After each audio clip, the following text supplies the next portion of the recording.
What you doing? Playing my game.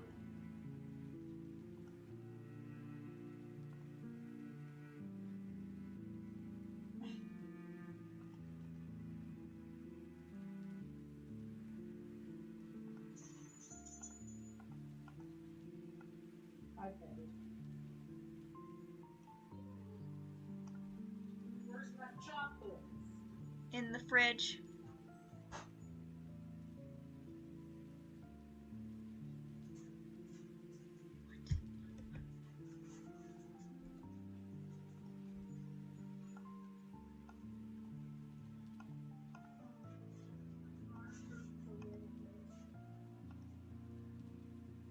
How's yours doing, Becca?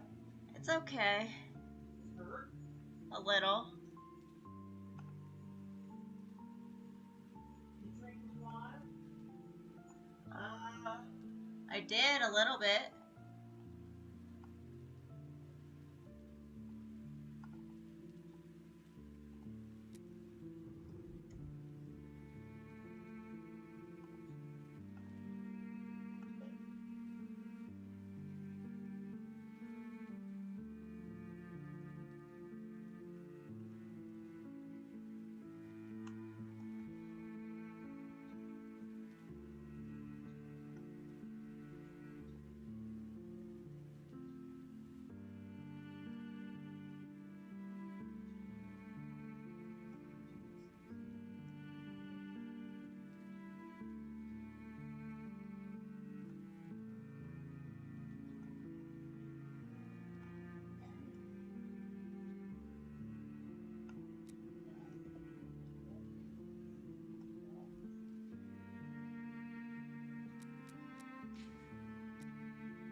Have you really solved the theft, Holmes? And so quickly? I have indeed, Watson. And believe me, it was completely...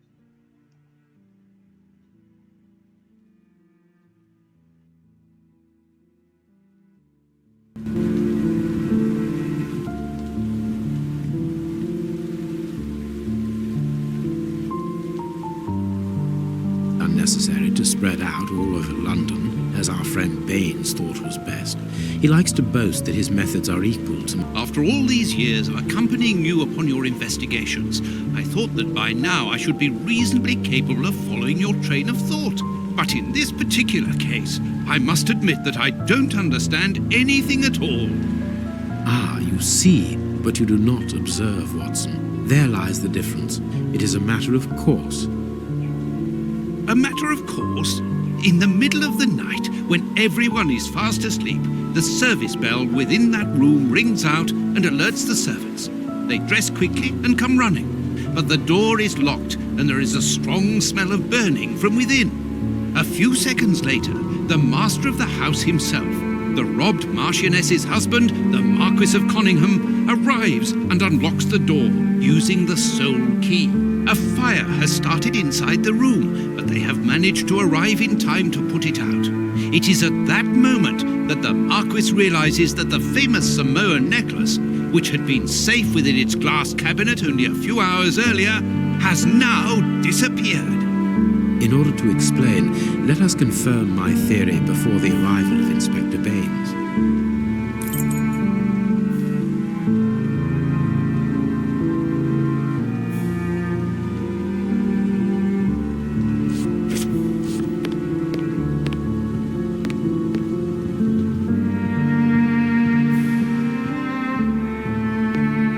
This window was cut with a diamond, a clean, discreet piece of work. This is where the necklace was. See how tiny the hole is, and not one fingerprint upon the window.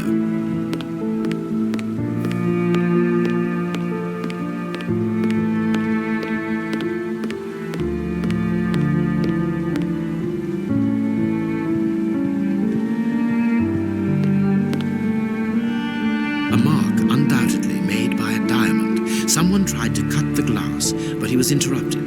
Therefore, the thief tried to escape through the window, but he was interrupted.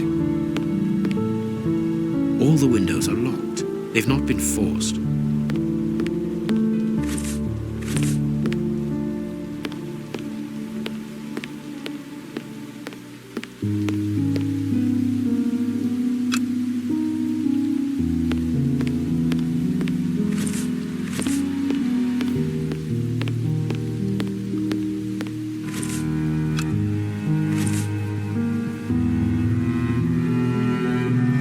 Let us examine the crumpled scores that have fallen off the piano.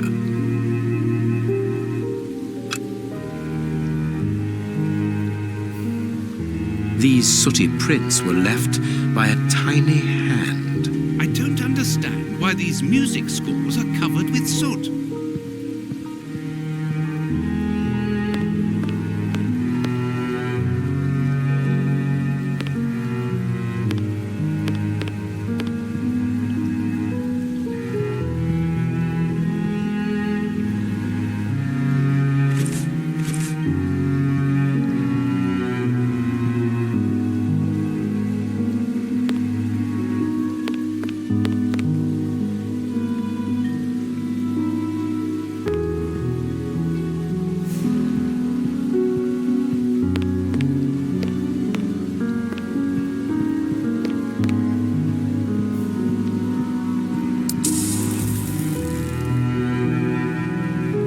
Very well kept, this aquarium. I can see a dead fish floating on the surface.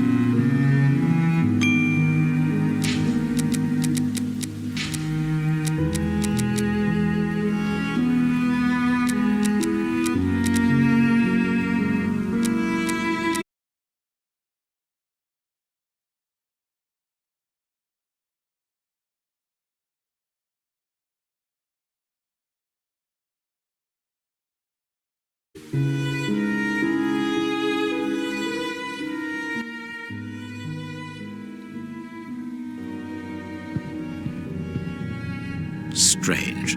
There are some objects here that have been knocked over.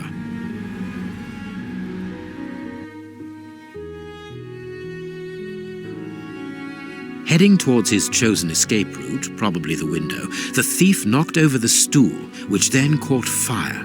But why didn't he try to put the fire out at once? Footprints. You are not going to get on your knees to examine them. There is no need. It is soot. The servants must have trodden in it while they were putting out the fire. The fire started here, just beneath the bell pull. Whoever pulled the cord would have had his feet in the fire, unless it was pulled before the fire started.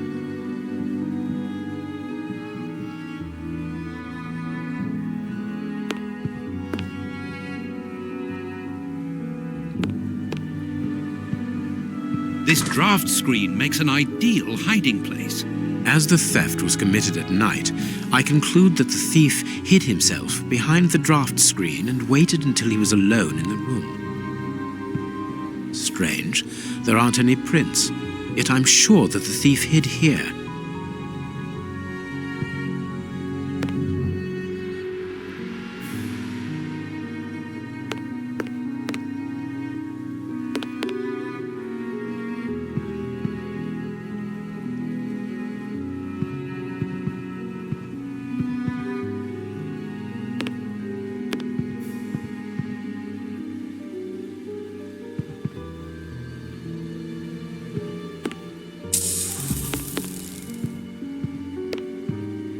When the servants arrived at the door, having been alerted by the bell, they saw evidence of the theft and the fire, but they didn't see the thief. This door is very hard to force. The Marquis is the only person to have the key. The thief could not get out through here until eventually, when the door was opened by the servants. Ah, Mr. Holmes, you're already here. Good morning, Inspector. You've arrived just in time. Scotland Yard arrives like the cavalry, always in the nick of time. Ah, but I know that satisfied expression, Mr. Holmes. Have you already solved the case? It's possible. We have retraced the thief's rather unusual footsteps. He is a true acrobat. But what I cannot understand is that when the servants entered the room, there was no one to be seen. An acrobat, perhaps, but an invisible one? I do not think so. The only explanation is that the thief escaped before the servants arrived. I don't know how, but there is no other way. Half a point for the doctor, nil for the inspector. I am pleased to see that you find the situation amusing, Mr. Holmes. Very well then, explain. Dr. Watson was correct when he mentioned acrobatics, but he is mistaken about the nature of the acrobat. As for you, Baines, you're quite incorrect, as the thief was in the room when the servants entered. Explain, for heaven's sake, Mr. Holmes. Watson, how could a thief be missed in the middle of 8 men? I don't know. Because he is very small? Stop teasing us, Holmes. Exactly, because he is small and remarkably agile. You're thinking of a monkey? And a trained monkey at that, without a doubt, a Leontopithecus rosalia from Central America. The animal had been hidden inside the room for several hours, calmly awaiting the signal from his master. Once night had fallen and the room was empty, a high-frequency whistle alerted the monkey that it was time to begin the procedure for which he had been trained. The monkey emerged from his hiding place and used the point of a diamond to open the glass cabinet and steal the necklace. He headed across to the window by the chimney, but knocked over the stool, which in turn knocked aside the fire guard and started the fire. The frightened monkey jumped from the chimney by swinging from the bell pull, thus alerting the house servants. He then went to the window and began to use his diamond to cut a hole, but was interrupted by the staff trying to gain entry via the door, and he panicked again. He ran across the piano, scattering the music scores onto the floor, before hiding inside the chandelier, knocking over a candle. Finally, the servants and the Marquis entered the room, leaving the door open while they put out the fire. It was during the confusion that our agile little thief made his escape through the doorway. As simple as that. A brilliant explanation. Bravo, Holmes. And the necklace? I can see it from here, my friends. It's right in front of us.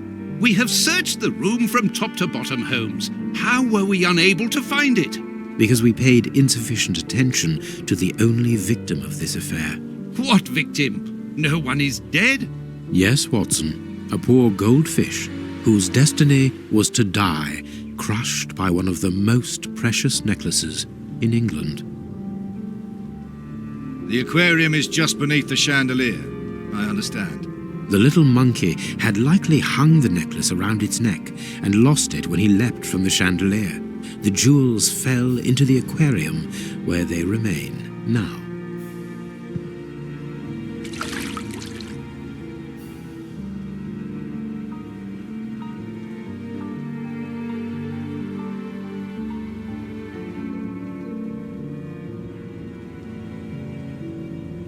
Marquis, here is your necklace, intact, just a little wet.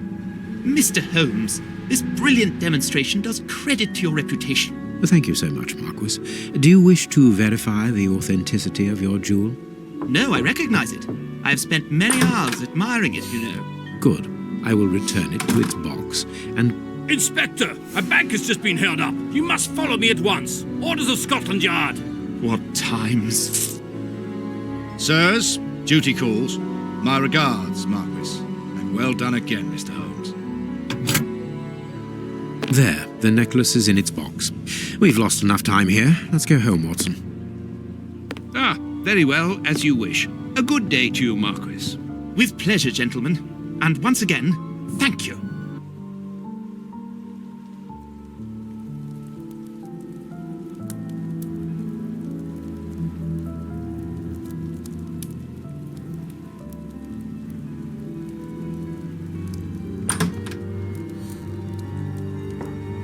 This morning's newspaper. Holmes, have you read this article about you? No, Watson, not yet, and I won't have time to. Read it before you leave. It's outrageous. If you insist.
Prince Woodville, French culinary expert and bagpipe player, might be our next king. That's not so shocking, my dear fellow.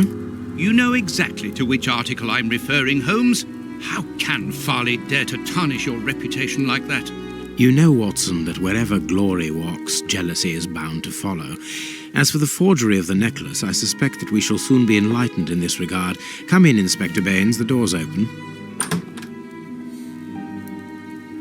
Ah, Mr. Holmes. How did you know I was here? You are one of our rare visitors who avoids the second-to-last step of the stairs, which creaks dreadfully. And if I add the clinking of the handcuffs at your belt, to what do we owe the pleasure of your visit, Inspector? Have you read that rag? Inspector, I assume that you have the fake necklace with you.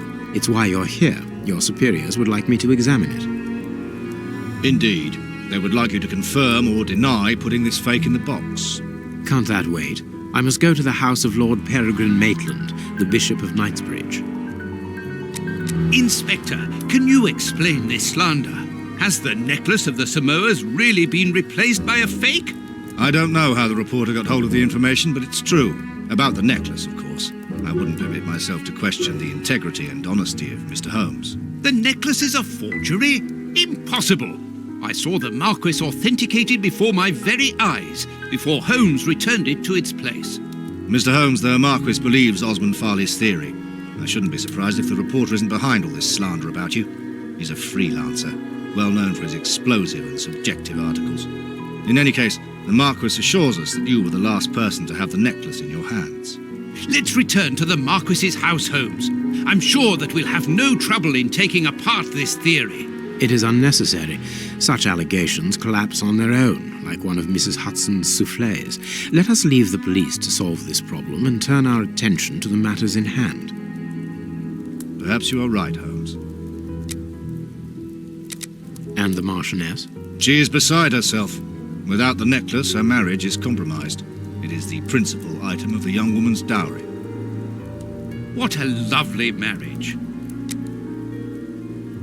Holmes, forgive me for insisting, but don't you want to examine the fake jewellery? Watson, I have an appointment, and it's out of the question that I arrive late. It will only take you a couple of minutes. You really must quell the suspicions put forward in this appalling article. If you will allow me, Inspector? Be my guest. Very well.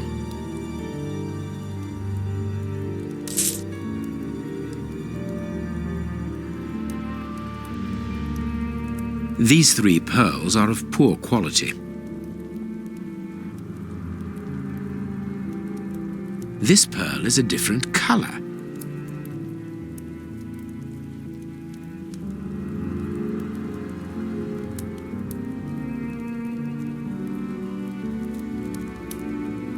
This pearl is too small. It is not in its place here. Too many defects. This necklace is a fake. This is nothing but a vulgar copy, and at a glance it would appear that the forger has intended for it to be seen as such. How could we have been fooled by such a blatant imitation? I don't understand. Yes, how is it possible? Holmes, do you have a theory about this? I have absolutely no idea. You insisted that I examine the necklace, and I have done so. Now it is important that I keep my appointment. I'm sure, Inspector, that you will throw some light on this affair. Holmes. You may accompany me, Watson, if you care to do so. Goodbye, gentlemen. I'll keep you informed as to my inquiries. Goodbye, Inspector. You mentioned a bishop, didn't you? Are we going to his home? Yes, the Bishop of Knightsbridge. I put his address on our map of London on my desk. Would you get it for me, please? All right, Holmes.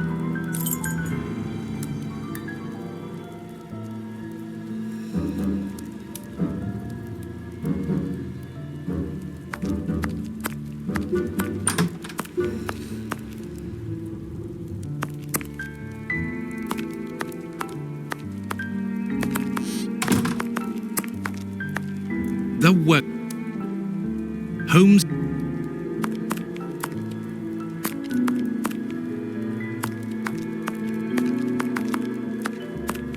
I have found your map.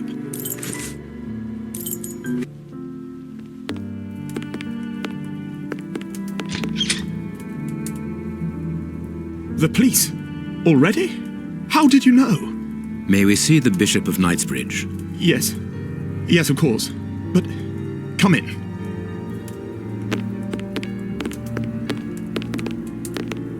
What has happened, Reverend? What? I don't know. It was last night, I think. I only just arrived, and I have made this macabre discovery. My God, how horrible. I haven't called anyone. How did you know that? Holmes, look! The Bishop, appallingly mutilated. How dreadful. Mutilated and killed. He was such a good man. How could anyone be so brutal? Look at him. He is barely recognizable now. How could any of God's children be responsible for that? They were evidently unworthy children, Reverend. Now do please try to calm yourself and focus, because we will need your assistance. Do you have any idea as to the motive behind this? I haven't had time to do an inventory, but nothing appears to have been stolen. And anyway, His Excellency didn't own anything of great value. I don't know what else I can tell you. Note this down, please, Doctor. Doctor? But you aren't the police? No, Reverend. I am Sherlock Holmes, and this is Dr. Watson. We are here at the request of the Bishop. In that case, I must ask you to leave, and not to touch anything. I must get in touch with the authorities without further delay. Reverend, when the inspectors of Scotland Yard find themselves at a dead end, which they quite often do, I assure you, then they turn to me for help. If you will allow us to continue our investigation, then you shall have the answers to all of your questions. Out of the question! I don't even know you! I'm going to call the police, whether you like it or not. It would be better for everyone, Reverend, if you kept your temper. Watson, are you taking notes? This affair promises to be a complex one. Therefore, we must not overlook the slightest detail. Yes, Holmes. I am keeping a meticulous set of notes. I have created a very clever deduction board. One thing we can be sure of at the moment is that this crime was not for gain. The Reverend has informed us that nothing valuable was stolen, and indeed, it would seem that the Bishop had nothing of any worth to take. Very good, Watson. Do continue.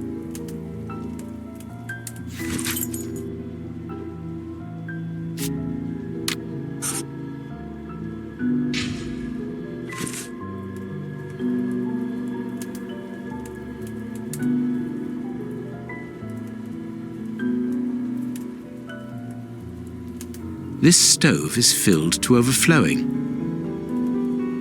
A broken phial and blood near the neck. What a strange smell. Phew. Chemical components, I think. A bottle of whiskey. I can make out fingerprints stained with blood and dirt. A broken bottle of whiskey. However, the Bishop of Knightsbridge was known for his sobriety. It would seem that the brutes who tortured the Bishop to death were intoxicated with alcohol. There is blood on this paperweight.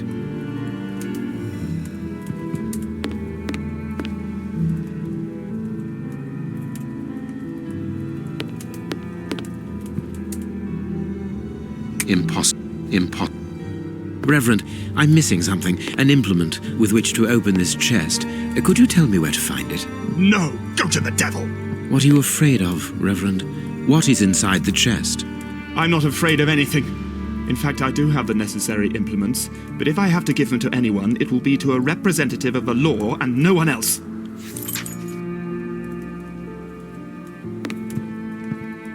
The picture of Peregrine Maitland, commander of the infantry brigade of Her Majesty's Guards at Waterloo. The Bishop of Knightsbridge has the same name as his ancestor, an illustrious family.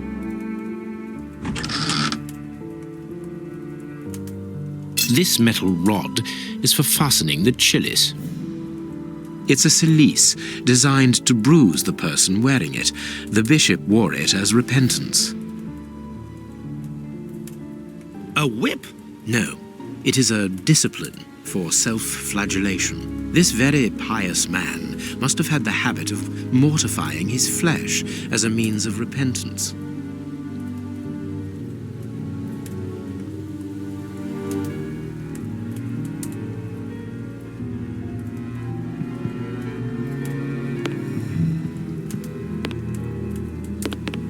Closed. The veranda door hasn't been forced. Strange. Reverend, might I have the key? No! You have no authority here. Let me call the police. Perhaps we should listen to him, Holmes. Perhaps you should let me get on with this, Watson.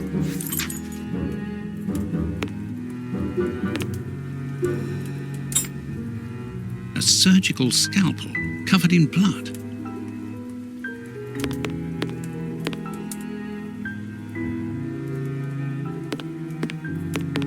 This door has not been forced. Where does it lead, Reverend? To His Excellency's room. There is just a mattress and a stool. The bishop's bedroom. It is very austere. Nothing in particular here. It is impossible to get out.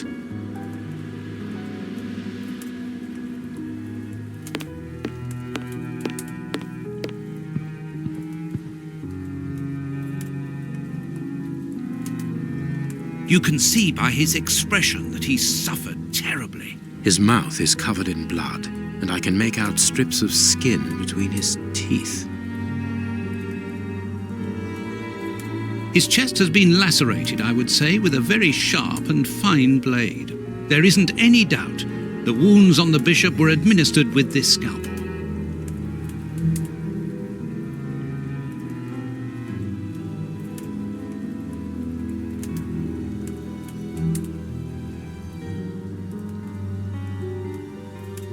His stomach is covered in scratches. Quite evidently, they weren't made recently. So, these wounds were not made by his murderers. The fingers have been crushed and violently struck.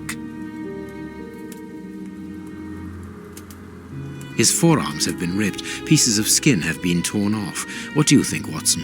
I'd say that he was eaten alive. Yet I've noticed a curious degeneration of the skin tissue around the wounds. My dear friend, everything points to this man having gnawed at his own forearms. That's unbelievable, Holmes. The fingers have been crushed and violently struck. A piece of rope that was used to tie up that poor man.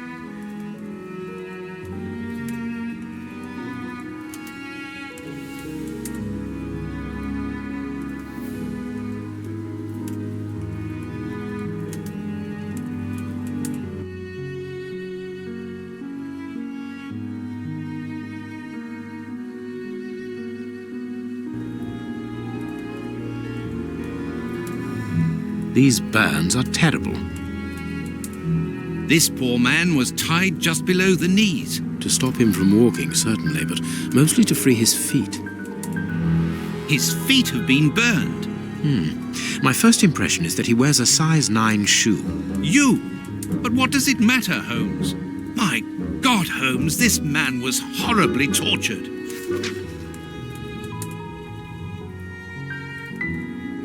A finger. Apparently, it doesn't belong to the Bishop of Knightsbridge. How dreadful.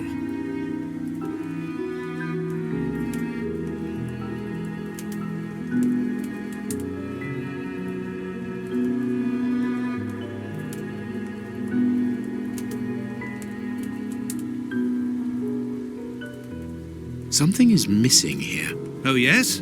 And what might that be? His shoes. Watson, his shoes are missing. Watch where you're putting your feet, Watson. Have you noticed these prints upon the ground? Well, yes, those muddy marks. See here, Watson. Footprints can often provide more vital information than the very best of informants. Yes, if you know how to make them talk, that is. It's child's play, Watson. We will begin by excluding the contaminating prints, which are yours and mine from where we came in, and those of our dear Reverend who was so impatient to call the police. I need something.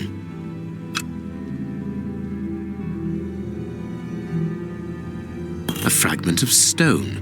Peculiar. This print came from an expensive pair of shoes, and it seems recent. It is not a laborer's shoe. Hobnail boots like those worn by laborers. Well-worn shoes with an odd pattern on the soles.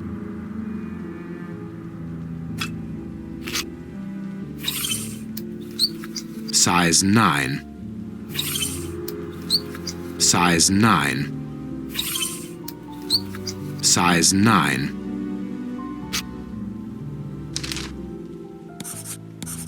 Perfect. We now know that there were 3 crooks.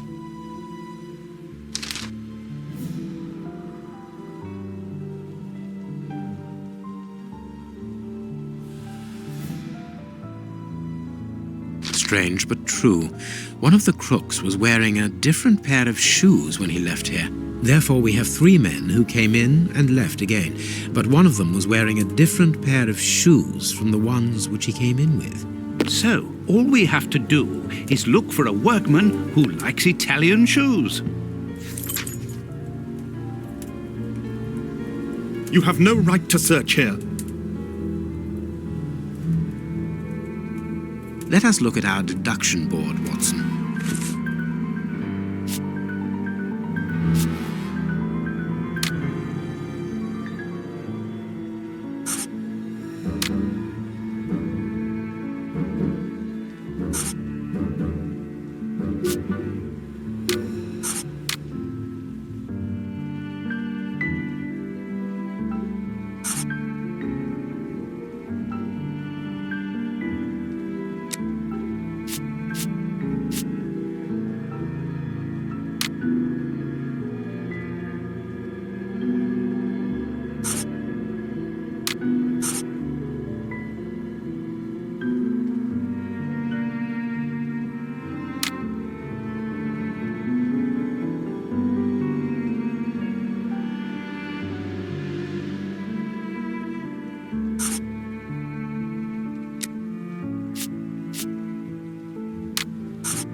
Let us look at our...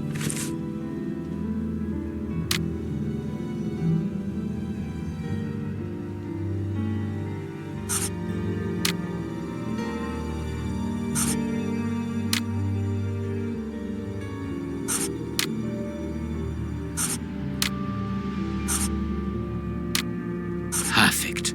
It is evident that the Bishop of Knightsbridge's killers were after something specific, and that they did not find it. Reverend, I shall ask you one more time. Open the chest. The item they were seeking must still be inside. It is unlikely that they will let this matter rest. They will most certainly return to finish what they started. And I am telling you once more, the chest is locked and shall remain so. Very well. We have reached an impasse. You are a stubborn man, Reverend. Watson, accompany our friend to the police station and return with Inspector Baines. Baines and no one else. I shall wait for you here. Go. Alone at last. Now I can continue my investigation.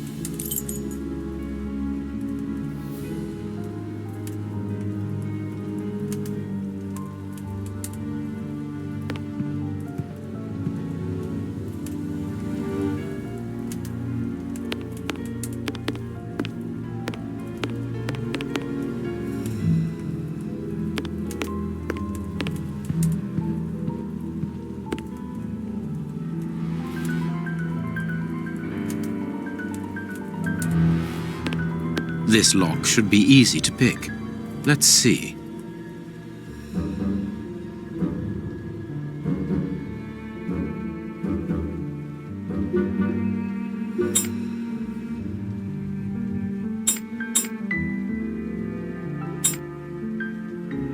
There we are. It is simplicity itself.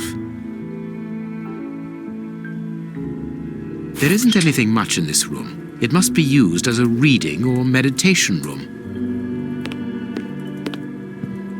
This inkwell was tipped over recently. An ink stain. An ink stain, quite fresh. This stain is just on the edge of the rug. Let's see. There is nothing on the floor, yet the ink must have soaked through the rug. The ink stain on the floor comes from the ink on the rug, but they are not in the same place. Someone has moved the rug recently.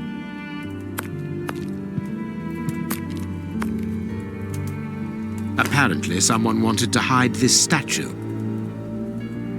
This horse resembles a large chess piece.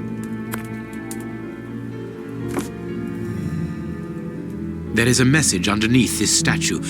Let's see.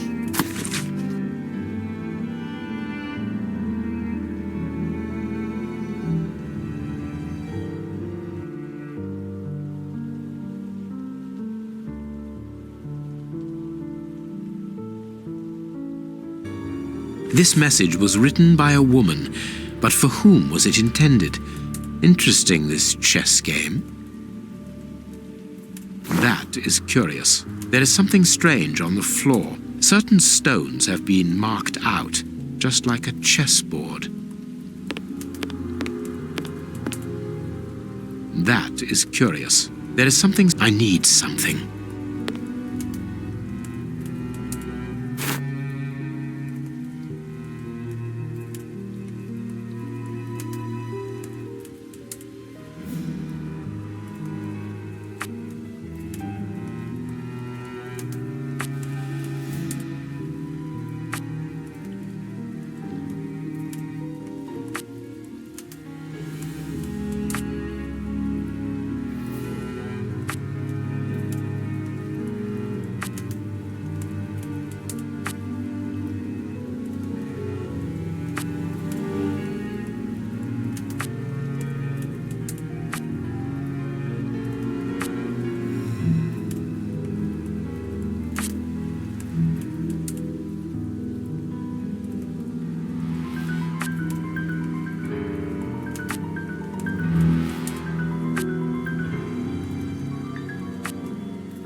That's not right. Start again.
This last piece should be the good one. It will have to be pulled free. I need something. I need something. I need something. I need something.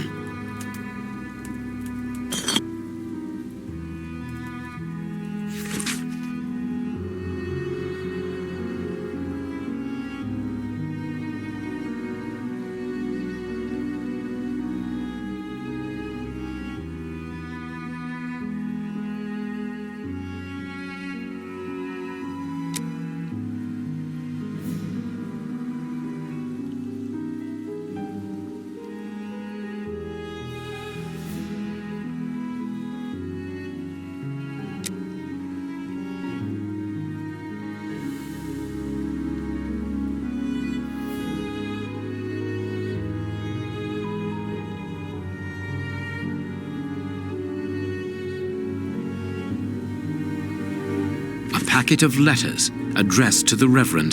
They were written by a woman who mentions his illegitimate children. Their affair isn't official. Perfect. I have you now, my wayward Reverend.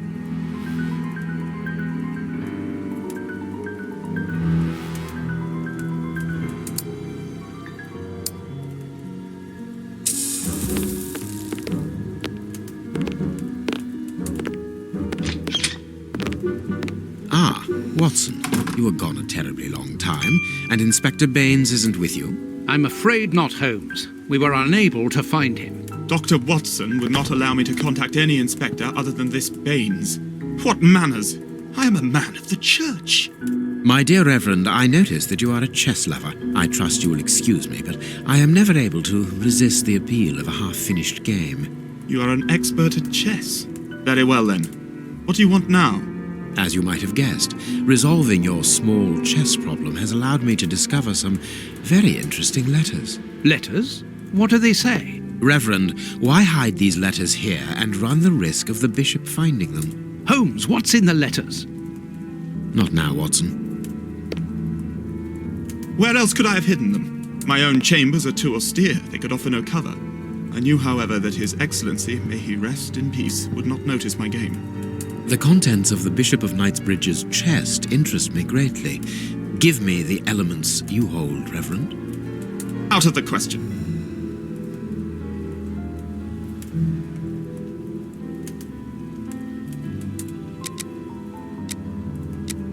With the bishop no more, you are therefore the apostolic director of the diocese, are you not? Well, yes, but only until someone else is appointed. I am certain that the Honourable Bishop of York, whom I have the privilege of knowing well enough for him to listen to what I have to say, would recognise your qualities for the post. If I receive new responsibilities, it will be through my faith and devotion, nothing else. Do you understand that you are the prime suspect in this terrible murder?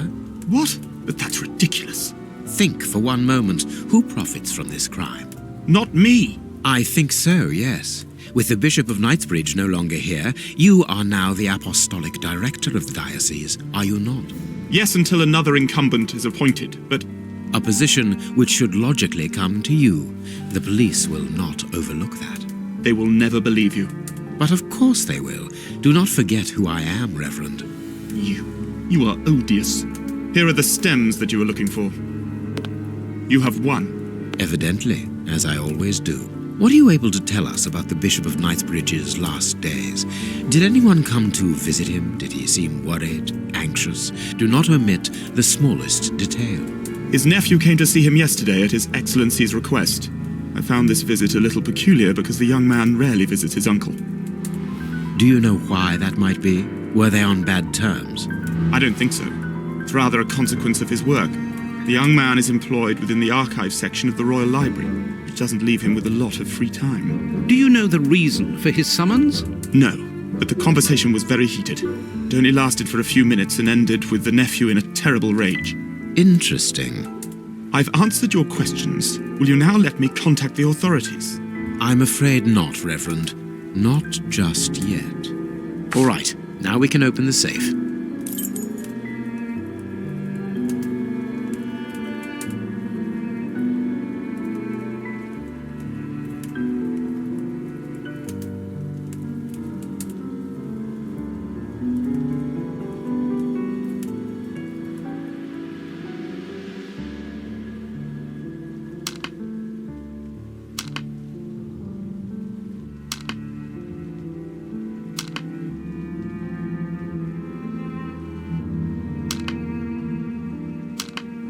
Now I can open the chest.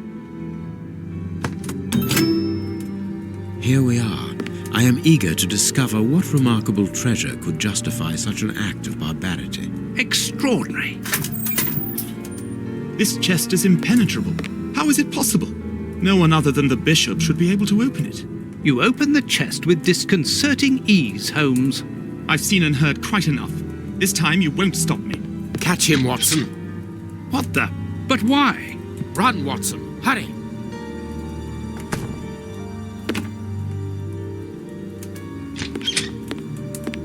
He's escaped. I hope that your motivations are founded, Holmes. I don't much like skirting around the edges of the law like this. It is annoying. Let's leave without delay. What have you found in the chest, Holmes? What in there is so precious for these men to commit such terrible acts? The Reverend was telling the truth. Nothing important was locked inside the chest, apart from a few religious items which are hardly worth stealing. So, we haven't made any headway. Perhaps the police will. By the time the police arrive, we shall be a long way from here, Watson. We are leaving.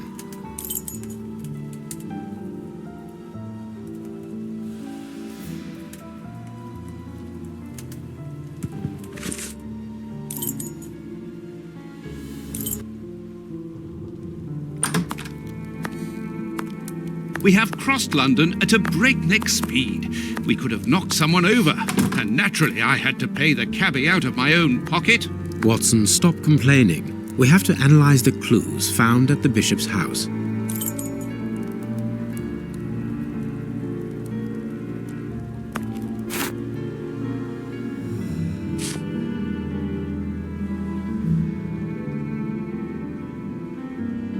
Tooth marks, rather deep ones. I'd say of incisors and a canine. I can see something. No, I can't do that. No, I can't.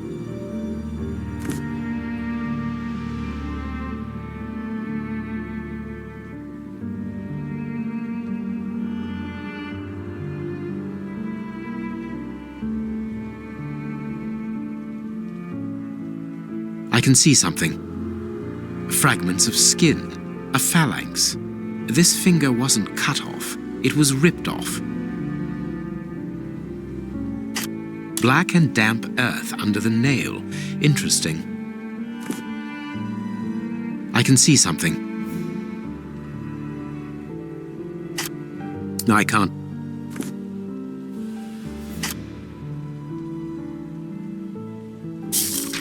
Bite marks on this severed finger. I am afraid of the significance. The thieves didn't get what they wanted. When they were faced with the bishop's refusal to cooperate, one of the gang shook his finger at him to indicate that he was responsible for his unfortunate state. And the poor man, whose head was the only part of him not bound by ropes, bit the finger violently enough to sever it. An uncommonly savage act. Watson, I am certain that when we have explained the reasons behind this sudden bestiality, we will have revealed a larger part of the mystery.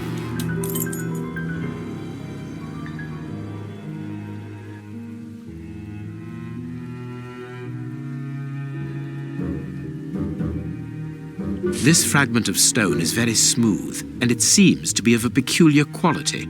I shall have to strip it with one of my products. I can see something. This stone is granite, covered in black paint. I have cut a small piece off the rope. That should be enough. This rope is only worn on one side. No, I can't do that. No, I can't do... A lot of fragments of black stone are wedged into this rope. Their color seems unnatural, but they are too small for me to examine them. These small stones resemble the pieces found in the footprints at the bishop's house. Granite painted black. Black and damp earth. I must compare the samples of earth that I found.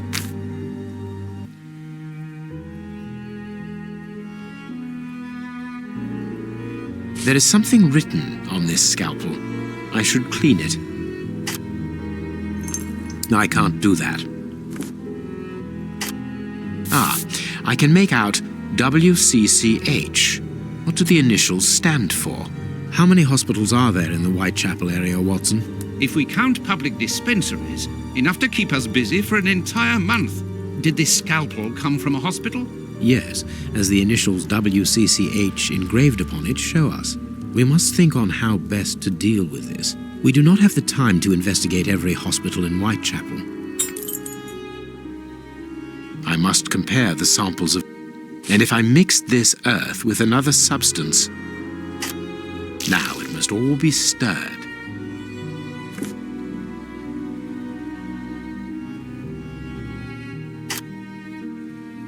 The samples of earth taken from beneath the fingernail and from the ropes originate from the same place. How do you know? It took just a little water to analyze the consistency. The soil has retained its moisture, even though there hasn't been rain in London for over a week. This soil could come from the bank of a river, or somewhere where the evaporation is slower. A mine, perhaps, or a trench. The banks of the Thames are clay soil, unlike our samples, so we can rule that out. The nearest mines are 12 miles away, so I would rule that out also. I would therefore conclude your last theory to be nearer the mark. A trench? A pit. Watson, bring me your register of the London hospitals. Studying the scalpel has given you an idea, then? Indeed. I'll get it.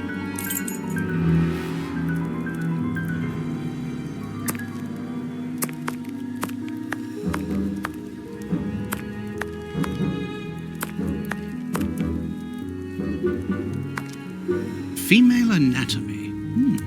I should put this book somewhere else. Hospitals and dispensaries in London. I have found my book, Holmes. Good. Put it on the work table, will you? General practitioner? That won't be of any use to me.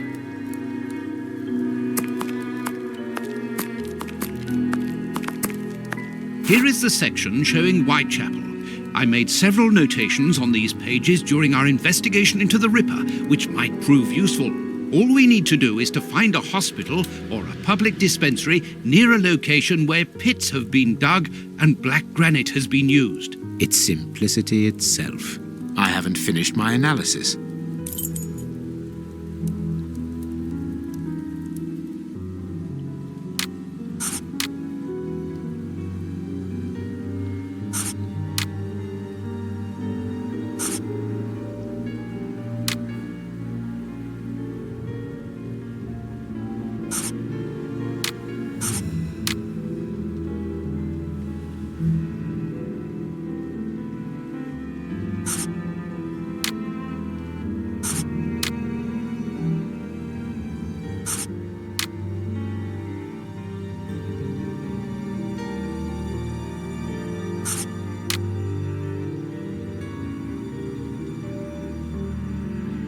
Now I can make the right decision.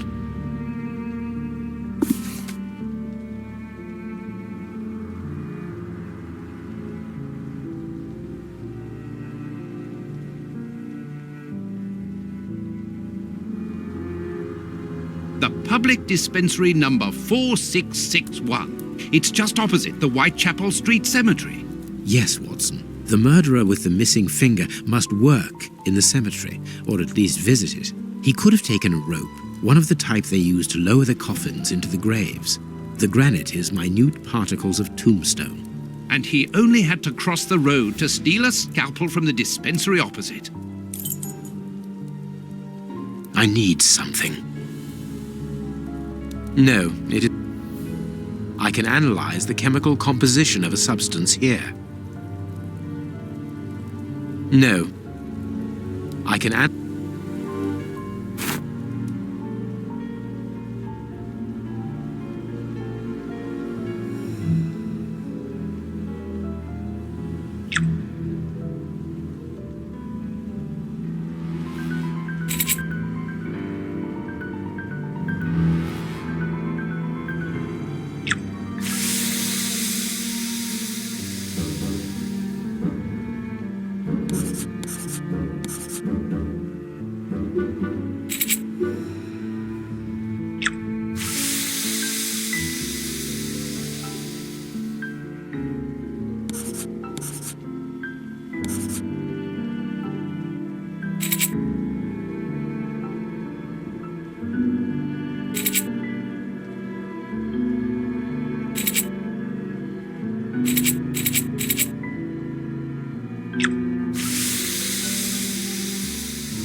poison. Discreet, efficient, and only detectable via a thorough post-mortem. Have you been able to isolate the active components, Holmes? Not with any certainty. This toxic substance surpasses my own knowledge in the field. It is without doubt the work of an expert chemist. A chemist and a criminal. As you say, please find my monograph on poisoners of the last 30 years.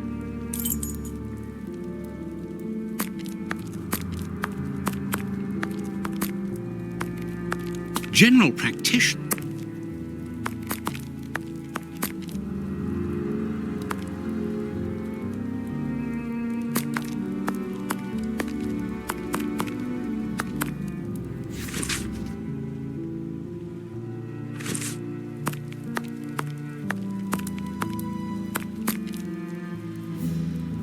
The work table.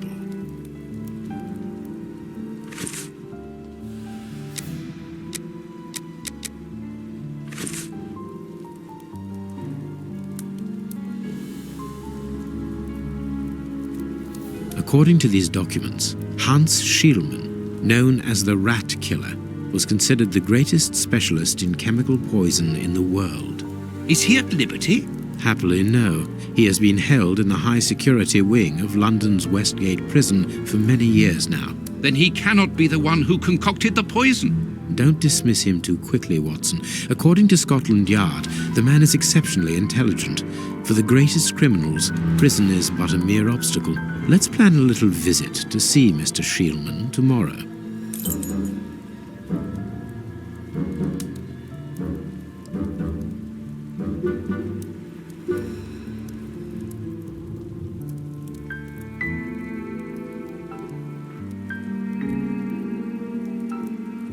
Let us look at our deduction board. Watson.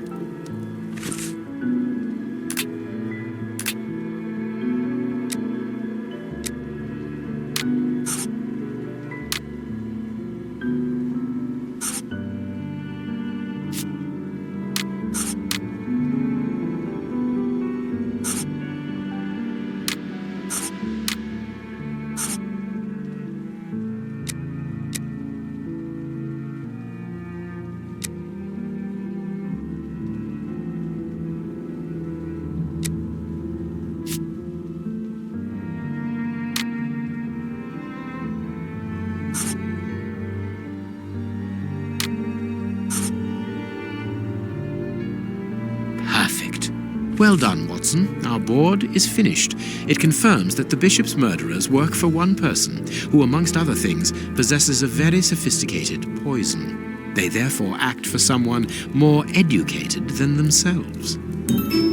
You remember Wiggins and his gang, the Baker Street irregulars? Yes, the street urchins, whom you employ upon occasion, and Wiggins is their leader. Yes. Well, I have hired their services again. I have instructed them to find out the address of the Bishop's nephew. I think he's here.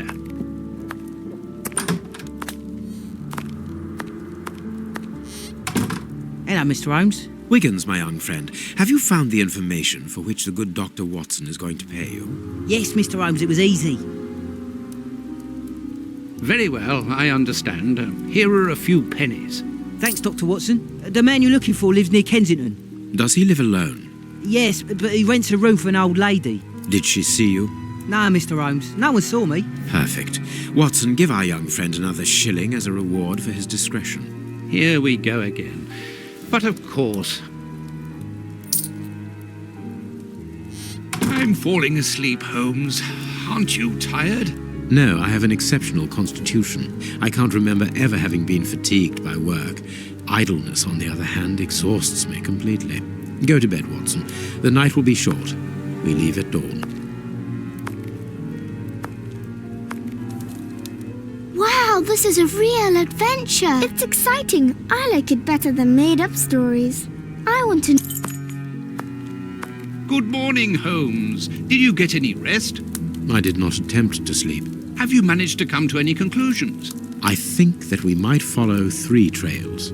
We can visit Whitechapel to try to discover the identity of the murderers by making inquiries at Dispensary 4661 and at the Whitechapel Street Cemetery. The poison trail seems more important to me. We should perhaps go to Westgate Prison first to see Hans Schielmann. Yes, and let us not forget the bishop's irascible nephew, whose address we now have, thanks to my Baker Street irregulars. I have located each place on our map of London. Holmes, let me remind you that we still have not been officially instructed to investigate this affair. Ah, well, we will just have to hide that small detail.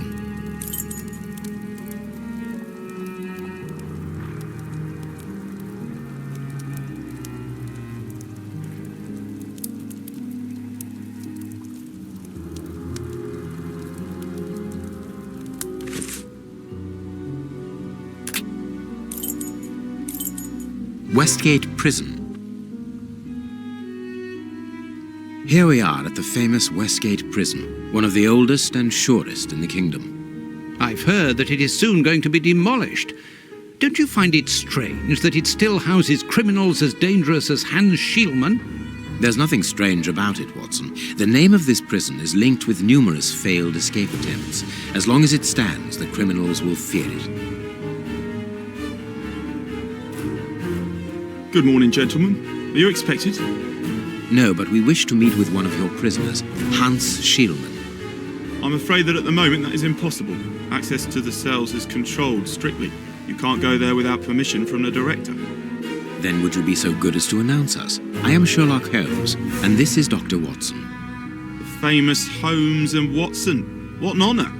My name is Brighton. Frank Brighton. I'm afraid that I can't announce you. I'm not allowed to leave my post, under any circumstances.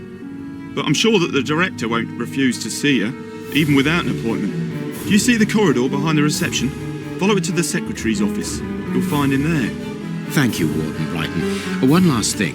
Hans Schielmann received any visits lately? None. And I'm sure because I've dealt with receiving visitors for several weeks now.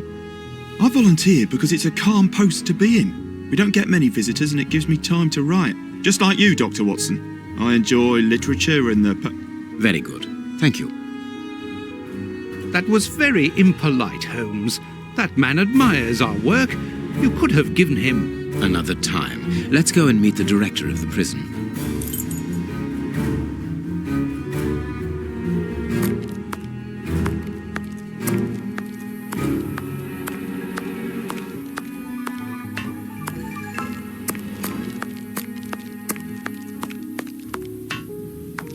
Let us go to the secretary's office.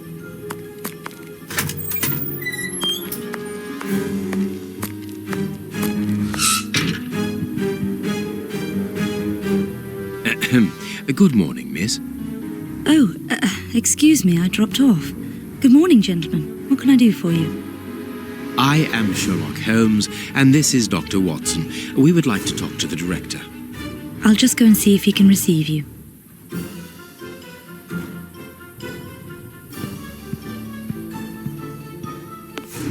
Tiredness, pale face, stiffness. I believe that the young lady is expecting a happy event. It would seem so.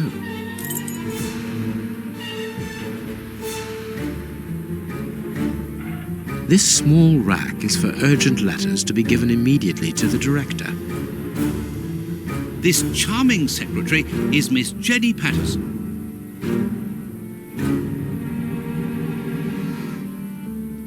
Hot tea.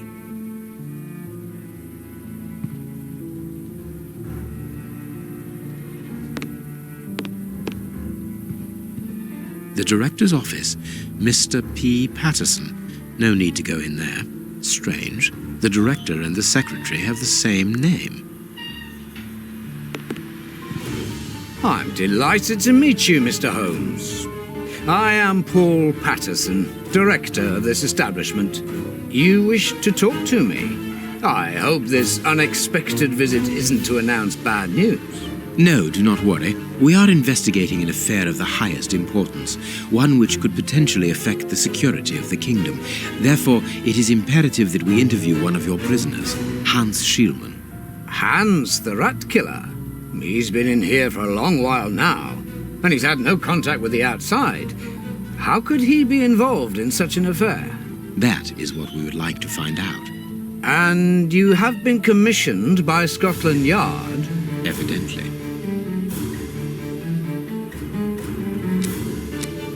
Very well.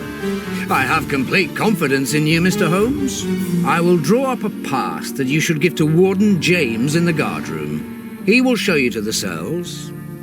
Thank you, Director. Keep me informed of your progress. And if there is anything else, don't hesitate to let me know. We shall certainly do so. Miss Patterson, you have the same name as the director. Are you related?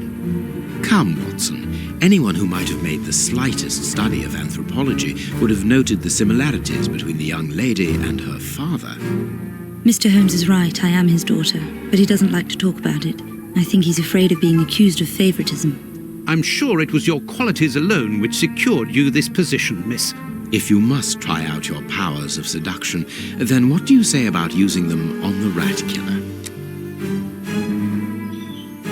Goodbye, miss. Goodbye, gentlemen.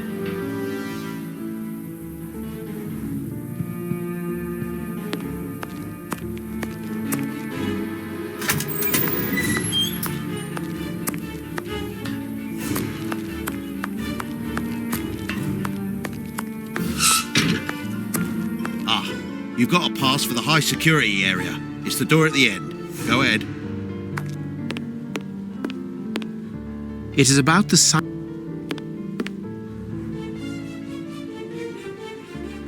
My name is Peter James, Chief Warden, and this is Deputy Warden O'Sullivan. I imagine I will find Hans Schielmann behind these bars in the basement. Yes, the high security cells are down there. Is this the only access? Yes, there was a second door at the end of the main hall, but it's been blocked up as a security measure. Thank you, Chief Warden. At your service. If you require further information, Warden Mackenzie will help you. He's at his post in the basement.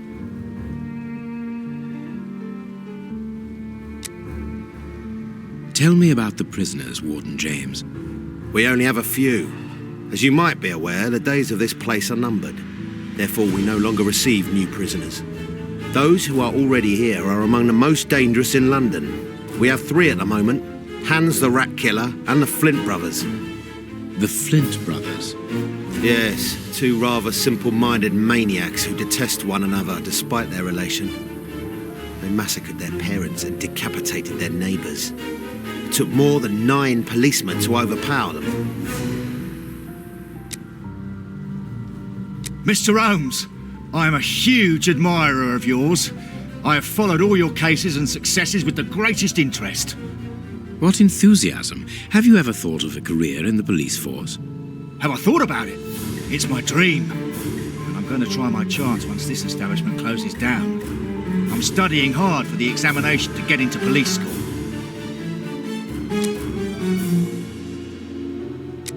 See you later, Mr. Holmes.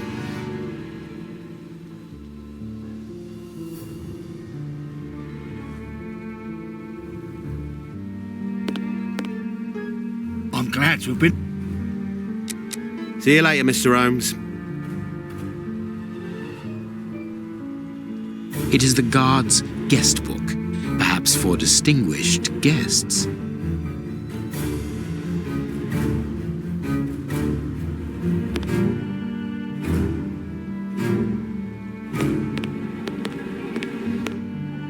The guards must spend...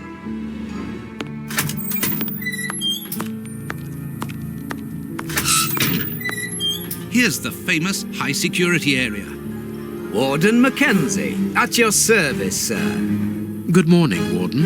I have a pass which allows me to speak with prisoner Hans. Very well. It is the cell at the end to your left.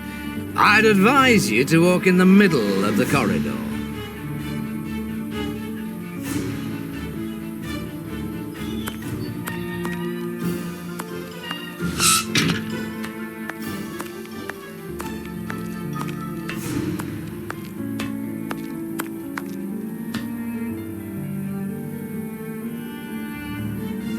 Hans Schielmann, I require some information from you.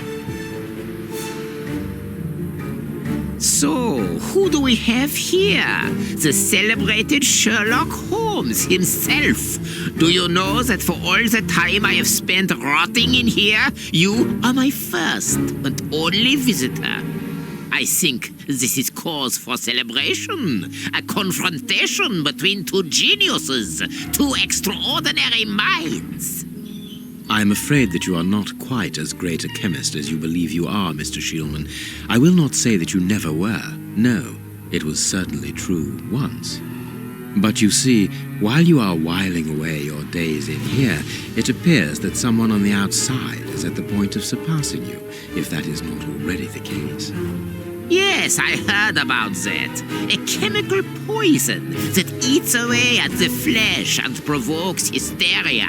I recognize talent when I see it, but it's only a matter of time before I win back my laurels, believe me.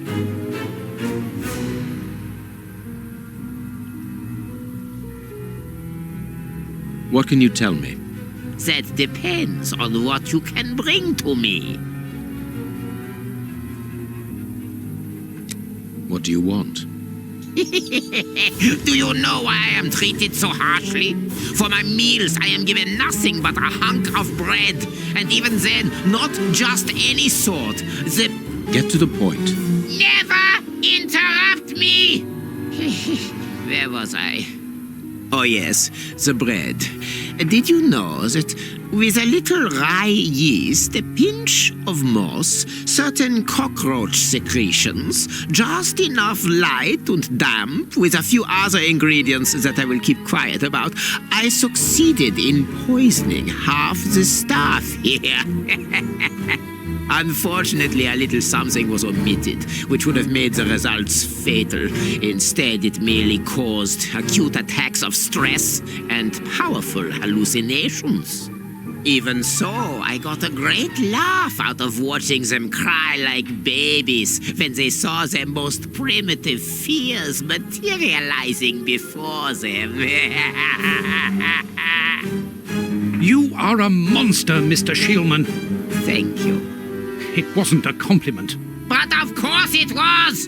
You others, you ordinary, narrow-minded people, you are afraid of anything that you cannot comprehend. You call me a monster because what you find impossible to face is just the slightest fraction of my genius. If by monster you mean someone who is nothing like you, then it is a compliment.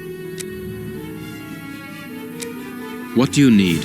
Very little. Just something to write with. You see, my brain races like an engine with too many thoughts. I see them crackle and explode into thousands of formulae right in front of me. What a torture not to be able to write them down. What a hell to see them vanish just as quickly as they appear to me. Just bring me something that I can write with. That's all. That seems an easy enough request to fulfill. But listen, I don't want a vulgar inkwell and a pigeon's feather. No, I need material fit for my talent. I want my ink pen. Bring it to me, and I will be happy to pass on to you a little of my knowledge of modern chemistry. Where is it? It was confiscated upon my arrival here. I suppose it might be in my locker, in the locker room. Leave me now, and don't come back without my ink pen.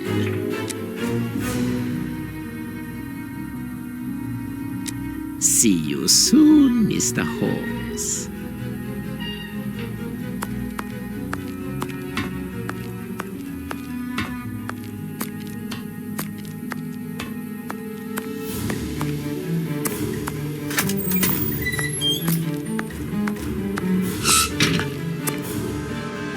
This device must be the alarm.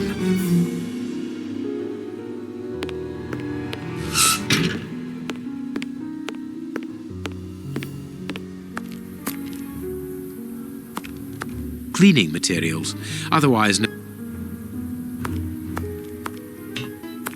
Closed.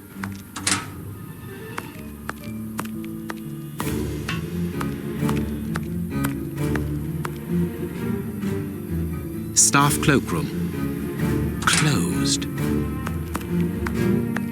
The locker room.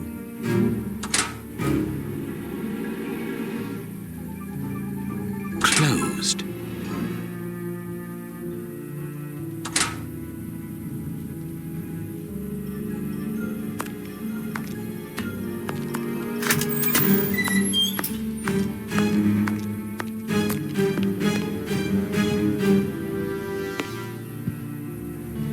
Miss, may we borrow the keys to the locker room? You will need authorization from the director to open that door. If you wait a moment, then I will inform him. We will wait, thank you.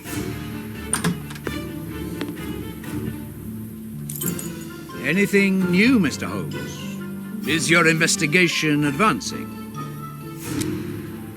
Mr. Holmes, have you been able to get what you wanted from our lodger?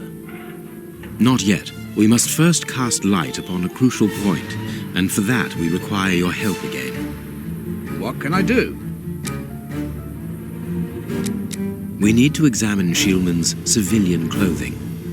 Very well, but be extremely careful. What do you mean? In that madman's compartment, you will find a strange little coded case which refused point blank to open when he was incarcerated. We did try to force it, but without success. Didn't you ask the experts? Of course we did. Experts from Scotland Yard came to examine it, but they came to the conclusion that it was better that the case remained shut than tamper with it too much. I see. They were afraid that some poison or other might escape if it was opened. Exactly. Bear in mind that this man is an evil genius, a master poisoner, and that his poisons are never ordinary.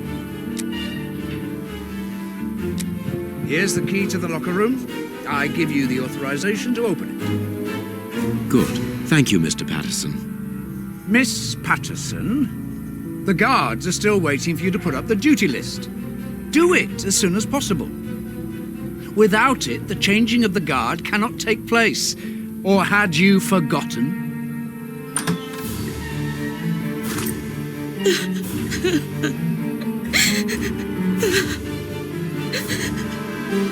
Dry your tears, miss. I'm certain that your father didn't mean to hurt you.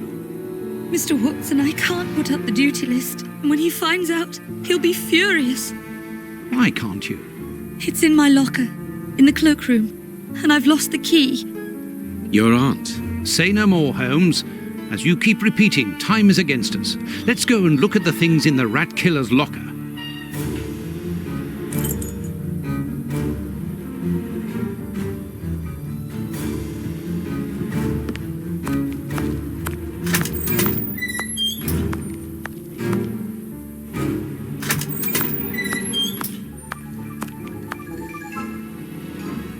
Here is the locker of our friend, Hans, the mad scientist.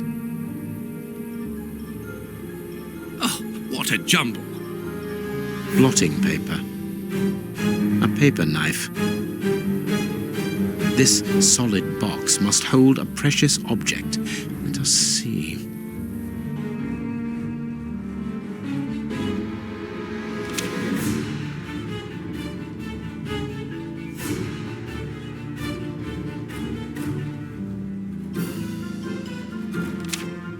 Blotting paper. Nothing of interest here.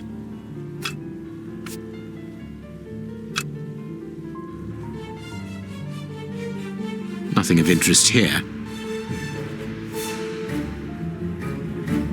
Nothing of blotting. I can't. No, it is unnecessary.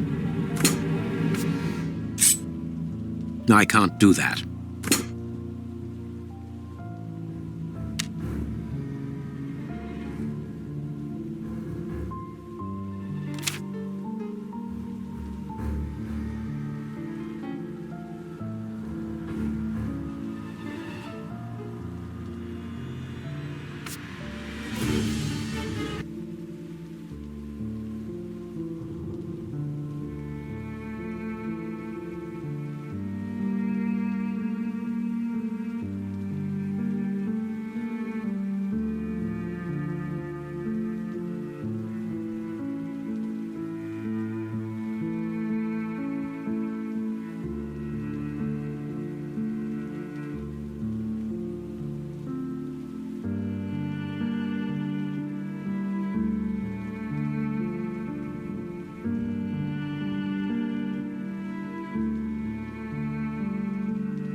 There is something interesting here.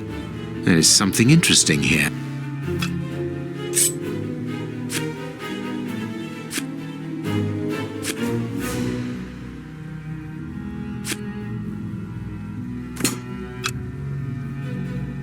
Nothing of interest here.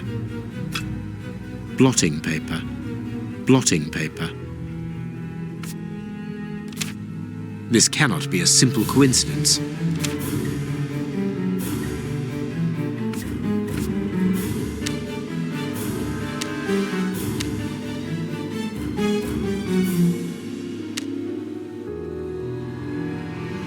Perfect. What is written on that note, Holmes? Later, Watson, later. We can give Hans his pen.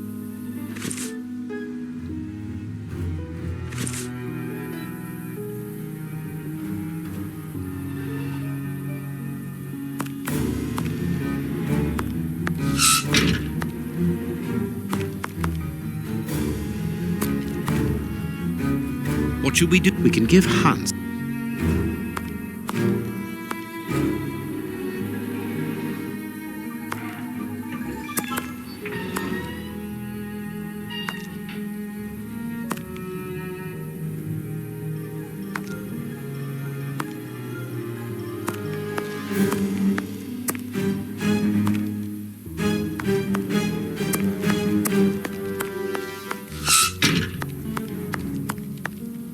What a bunch of incompetents.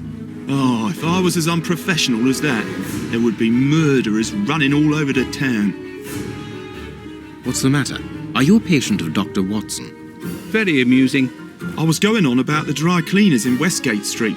They've just delivered my ceremonial uniform in the middle of my duty, when I've told them 1,000 times not to bring it until after 6 in the evening. A ceremonial uniform? You've been promoted?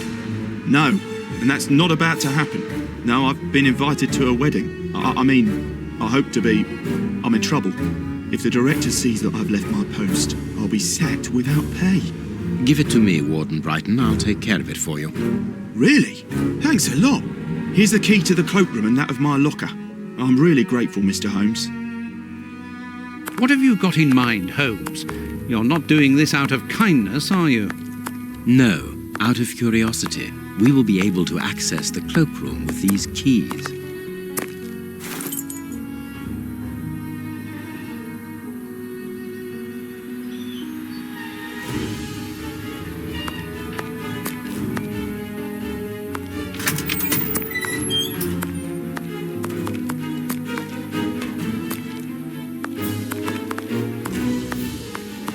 Miss Patterson's locker. Miss Patterson.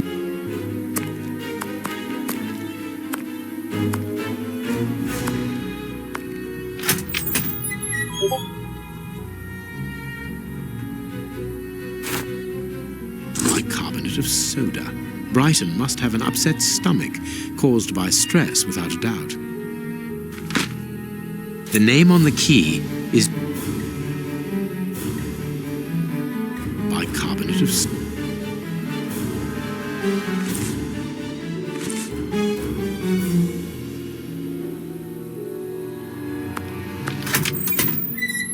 Let us examine Miss Patterson's locker. The lock on this box is rather sophisticated. Incredible. Is Jenny hiding something?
It's really very clever.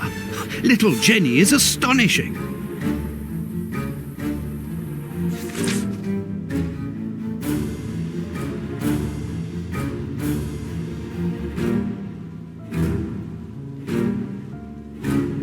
A letter from Brighton to Jenny. Barely literate. Apparently, Jenny is carrying Brighton's child, and it seems that Jenny's father, the director, is unaware of this.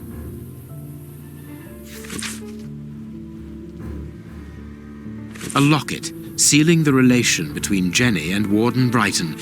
Decidedly, this boy is not a great poet. Here,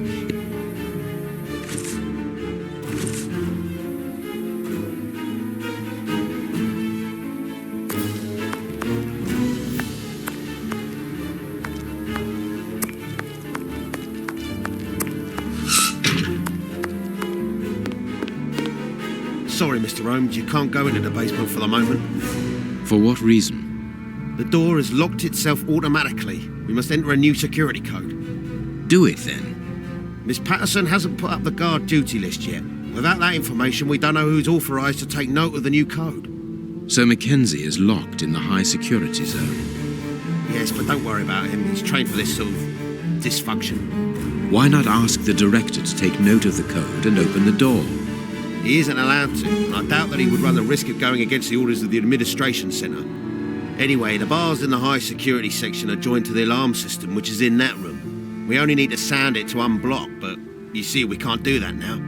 We'll try to find the duty list, Warden James.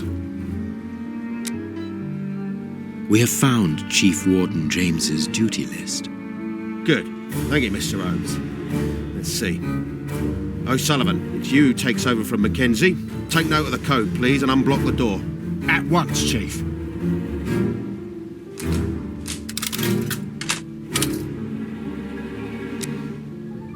Ah, Mr. Holmes, could I ask you for a favour? Please do. I think I can say on behalf of all the staff that we would be honoured if you would care to write something in our guest book. With pleasure, O'Sullivan.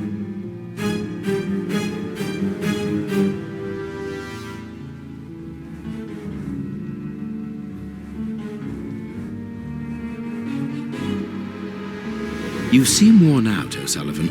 A good night's sleep would do you good. A good night's sleep would do me good. You're right, Mr. Holmes. Is something worrying you?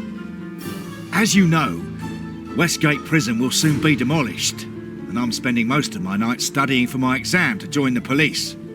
You understand, I have to think about my future.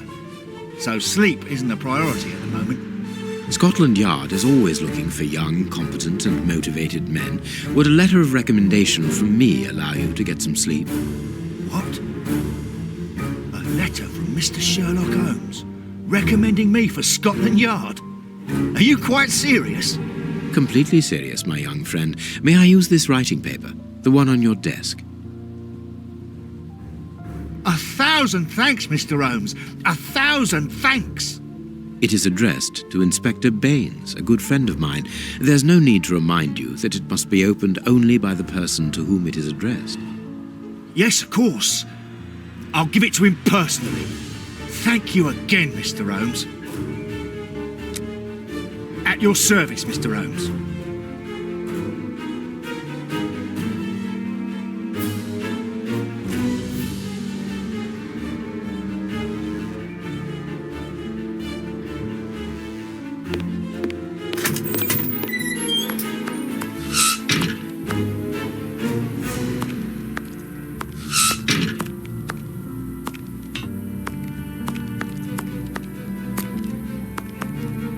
Well,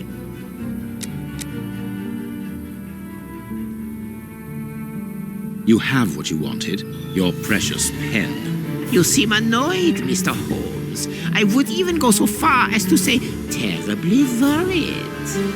Why should you care, Mr. Shielman? Let's talk about that poison. I am not talking about you in the grip of natural emotions found in ordinary people who are confronted by the inexplicable. But as for Mr. Holmes, you are embarrassed, aren't you? Are you hiding something? That is enough, Shieldman. You have kept your word. Therefore, I will keep mine. At this moment, the poison which so interests you isn't finished yet. Its maker is encountering great difficulties in attaining the desired results. What is the end result? Now, Mr. Holmes, the end result of any science, as Descartes once said, to become the master and owner of nature. Here we are talking about human nature, of course, and the creator's problem isn't so much the mixture as the durability of his creation. What do you mean? You see, this poison was made using rare but very volatile short-living compounds, which means that it is only possible to produce small quantities, which most importantly do not keep for a long time. Conceiving such a product in a laboratory especially built for the purpose could be achieved by any good chemist. But recopying this alchemy on another scale and keeping it ready at any moment, observing the particular conservation and storing conditions that a substance of this type requires, well, that would need a genius. I doubt if the creator of this mixture would be capable. And you would be, of course. Of course. Luckily, you are going to spend the rest of your life in prison. Luck is cyclical. It always comes around again, sooner or later. As far as I am concerned, I have the feeling that the cycle is going to be very short.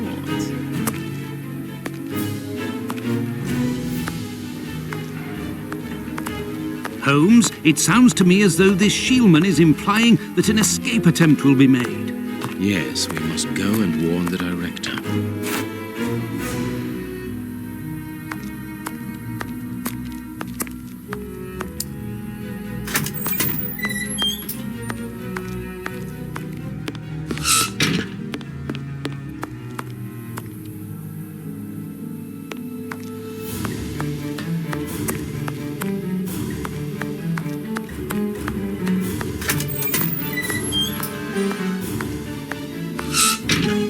It is out of the question that your bastard is named Patterson. Very well. You refuse to reveal the father to me? Well, then go and join him. I'm not stopping you. I can't. Director, you will have to postpone this small family reunion. We believe that a serious scheme is afoot. We must act without delay. You're not thinking of... Yes. Shieldman's words leave no room for doubt. It seems that he is planning an escape attempt. We strongly advise you to search his cell. Do you really believe that he's hiding something? Because I must make an official report and have a legitimate reason for doing a search. Director, if this prison is still in operation, it is solely because of its reputation. Think of the consequences of an escape. It would be closed at once. And what post do you imagine would be offered to the person deemed responsible? You're right. No one will escape from Westgate under Patterson. I will order an immediate search of Mr. Shieldman's cell. Chief Warden James reporting. The search of prisoner Hans Shieldman's cell has been carried out. No suspicious items were found. Thank you, Chief James. I feel better now. Without wishing to offend you, Mr. Holmes, I am glad that you were mistaken. If I'm not mistaken, we've nothing more to do here. Shall we go, Holmes? There's just one more thing for me to see, Watson. What's that? Mr. Holmes, sorry to interrupt you, but Miss Jenny wishes to see you alone. She's waiting for you in her office. This, Watson. How did you know? Wait for me in the guard's room. I won't be long.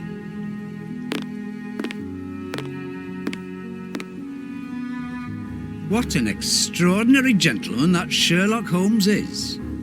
You must have had lots of adventures with him. Oh, yes, dozens. Thought he was infallible, but there wasn't anything out of the way in the rat killer's cell. Could he have been mistaken? I must admit...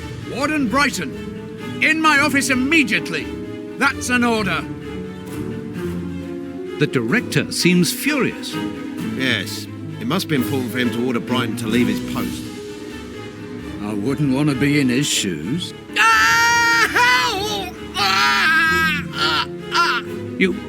Did you hear that? Yes, that's not normal. I've never heard Flint shout like that. But why doesn't O'Sullivan sound the alarm? Follow me, Mackenzie. Let's go and have a look. I'll come with you. No, Dr. Watson, you're not allowed in. Wait for me here. Very well. Hey, but the grill is blocked, Chief.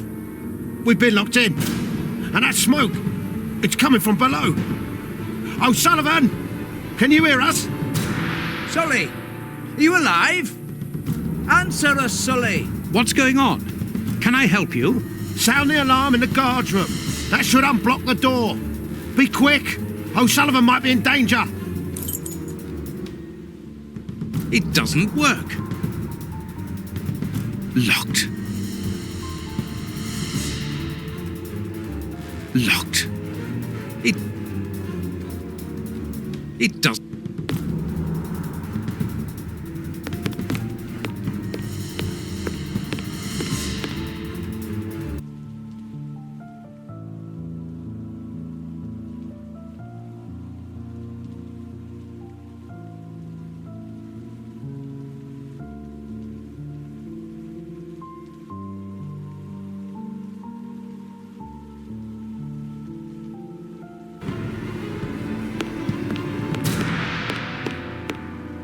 Hey, what are you waiting for to sound the alarm, Doctor? It's impossible. It's been damaged. I'll run and warn the director. No, Doctor. Our priority is to save O'Sullivan. Go ahead through the visitors' corridor and see if he answers your call. Very well. Take the keys. They're in our room.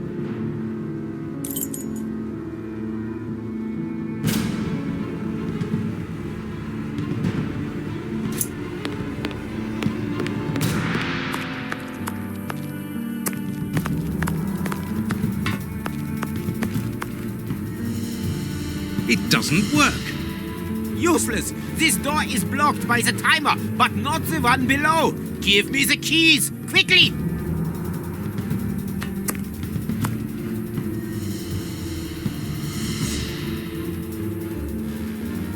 I've got the keys, Doctor. Thank you. Follow me, Watson. We must repair the alarm. Finally. There you are, Holmes. I'm going to turn on the system. Watson, you make sure of the contact. I hope that this isn't dangerous.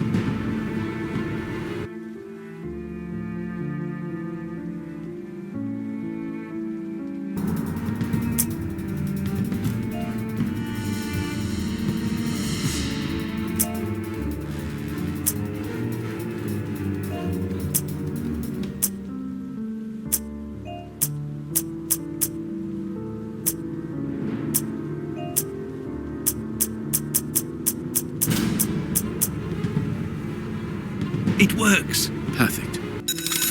It's open. Let's go down. Be careful. From what your colleague said, the flints are out. We are trained for this sort of situation. And we're armed. Come and help us, Watson.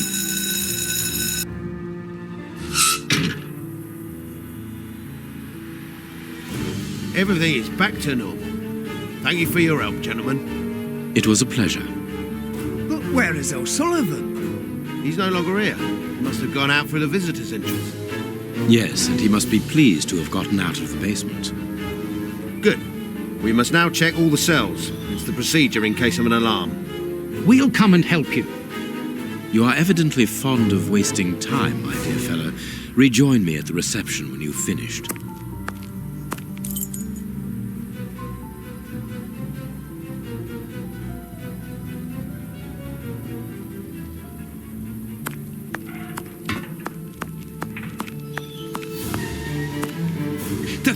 The grate is open.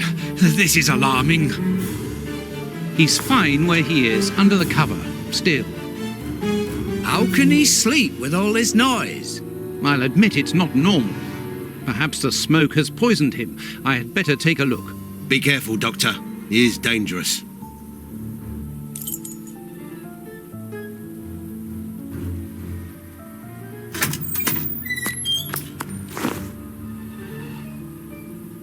O'Sullivan! It's impossible. He was with us only a few moments ago. Or else... Or else it wasn't O'Sullivan. My God, he's escaped. The rat killer has escaped.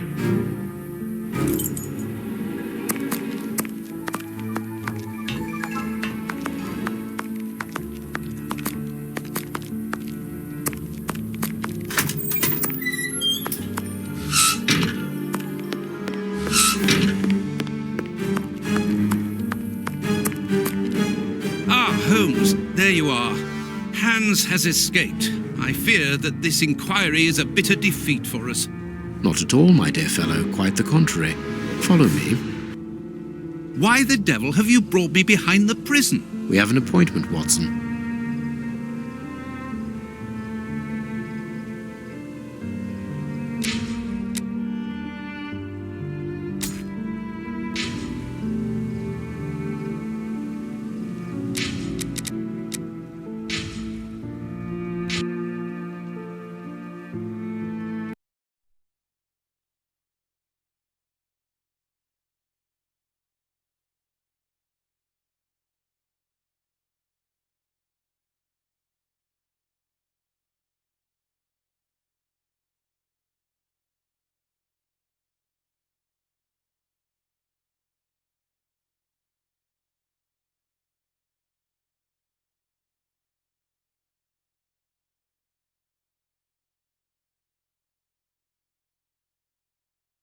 Tender love and care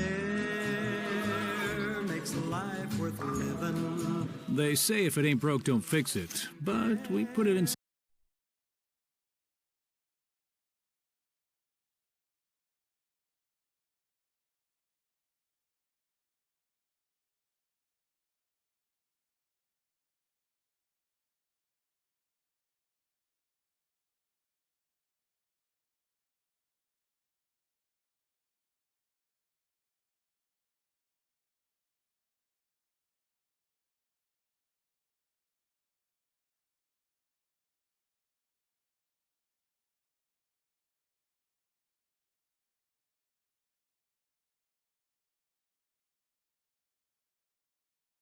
Are the doors smaller?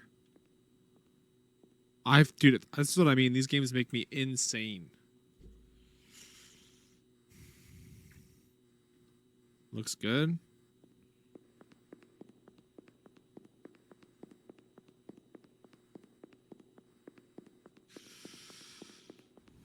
Let's go.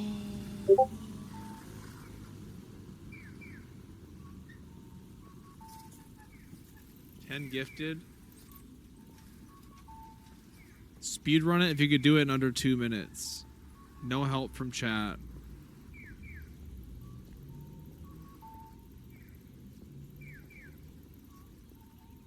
Okay. Deal. I'm gonna try. This is the mainframe. Okay. Make that 20. I'll do 10 as well. From here, survival is up to you. It's not a fun timer. Ready? Choose your decisions wisely. Change starts with us. Remember, if you don't stand for something, you might fall for anything.